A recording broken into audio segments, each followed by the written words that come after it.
Alors je sais pas si vous avez remarqué, il y a différents types d'anarchisme. Alors l'anarchisme, je vous fais pas un dessin, c'est quand on veut abolir les hiérarchies.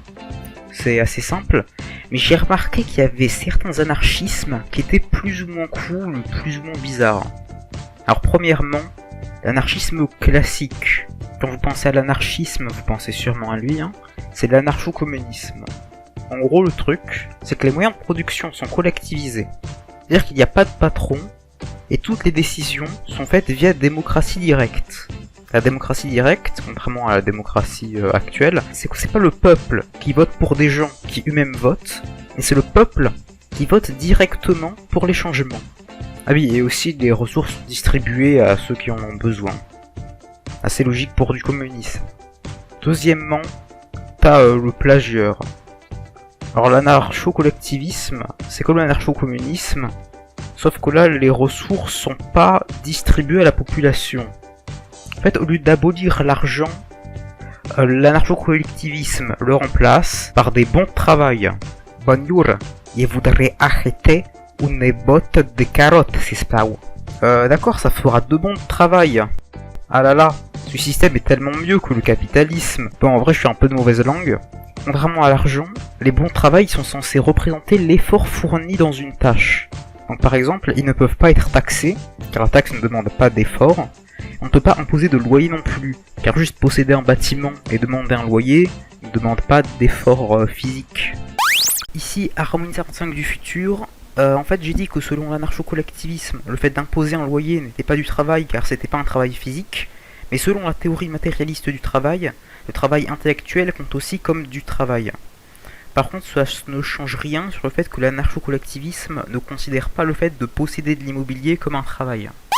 Ensuite, t'as celui qui se prend pour un prof de français et tout. Typiquement le cas de l'anarcho-égoïsme. Alors là, quand je dis égoïsme, vous pensez sûrement à un amour excessif de soi, et en vrai c'est un peu le cas, mais un peu plus compliqué. L'anarcho-égoïsme, c'est une idéologie fortement influencée par le philosophe Max Stirner. Déjà dans cette idéologie, il y a un délire de fantôme, ou de spooks en anglais.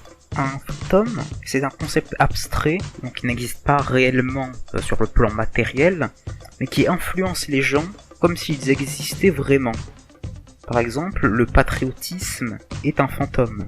Après, il y a plein de fantômes. Même les fantômes sont d'ailleurs des fantômes, vu qu'ils n'existent pas réellement et conditionnent les gens. Mais l'anarcho-égoïsme dit aussi qu'en fait, il faut surtout agir pour soi et pas pour une cause.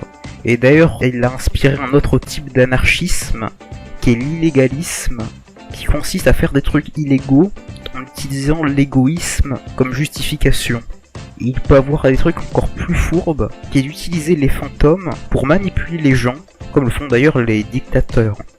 Après, je dis pas que les dictateurs sont des anarcho-égoïsmes, c'est même très probable que la plupart d'eux ne soient même pas intéressés par les travaux de Stirner.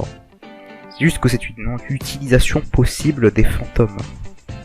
Cinquièmement, t'as le fameux anarchisme des hippies. L'anarcho-naturisme, c'est une forme d'anarchisme où t'es à poil. Oui, l'idéologie est censée être sérieuse à la base, mais bon, en vrai, y a pas que ça. Il y a aussi le fait qu'il faut pas manger d'animaux, et aussi réorganiser les grandes villes dans des petits éco-villages. Ensuite, si ça te convient pas et que tu veux un truc d'un peu plus extrême, tu as l'anarcho-primitivisme. Selon cet anarchisme, la technologie, c'est pas bien, et il faudrait régresser technologiquement. Il y en a certains même qui disent que l'agriculture est une technologie trop avancée et qu'il faudrait retourner à une vie de chasseur-cueilleur. Après t'as aussi l'anarchisme contradictoire, l'anarchisme religieux, alors que quand même, je le rappelle, le slogan de l'anarchisme c'est « ni Dieu ni maître ». Mais comme personne qui comprenne pas l'anarchisme, t'as encore pire que ça. Il y a l'anarcho-capitalisme qui combine 2 concepts qui sont opposés. Si vous êtes sur le serveur de Aubergine, vous devez déjà connaître le PNA, mais en vrai, l'idéologie n'a pas vraiment de sens. Ah, je vois que toi, enfin, changé d'idéologie. Oui, je suis maintenant anarcho-capitaliste. Pensez-vous que l'anarchisme consiste à abolir les hiérarchies? Cela veut dire que la classe ouvrière Sura anfan libere. Ah non, cela veut juste dire que j'ai le droit de réduire les enfants en esclavage et de ne plus payer d'impôts. Mais tu n'as pas peur que des Jaime s'opposent à ces systèmes. Pas besoin de s'inquiéter quand il y a le PNA, le principe de non-agression. Grâce à ça, il est interdit d'utiliser la coercion contre quelqu'un ou contre sa propriété. Et si quelqu'un décide de ne pas respecter le PNA, alors on a le droit d'utiliser la coercion pour se défendre. Mais et si tes souffriers font une crève? Oui, mais et s'ils ne le font pas? Alors ok, des anarchistes qui comprennent pas l'anarchisme, c'est quand même bizarre.